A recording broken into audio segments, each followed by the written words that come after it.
In this video, we will see how to send confidential emails that cannot be copied or forwarded or downloaded but also self-deleted after the specific period from the Gmail account.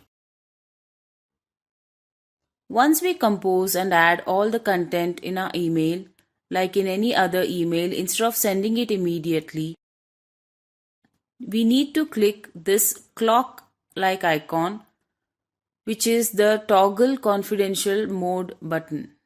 Here you can see the recipient cannot resend, print, copy or download the email to anyone. Next, we can set the expiry date and time for the email, after which the email will be self-deleted from the recipient's Gmail account. We can send the email here without a passcode, or we can set up a passcode for the email by entering the recipient's phone number with which only he can open it.